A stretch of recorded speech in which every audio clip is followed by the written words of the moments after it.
আপনারা দিয়েছেন সেজন্য আমার ধন্যবাদ।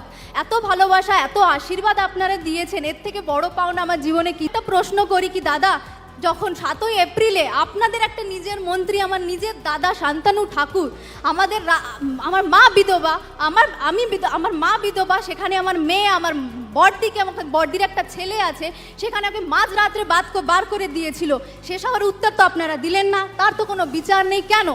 তাহলে নারী শক্তি খালি কি ভোটের জন্যই? ভোটের আগে ভোট চাইবে শুধু নারী শক্তির কথা? কেন এত কেন হবে কি? আপনারা কি ফলস দিয়ে মানুষকে, আর মনে বাংলারা অতিরিক্ত এখন বুঝে গেছে কি বিজেপি দ্বারা কিচ্ছু হবে না।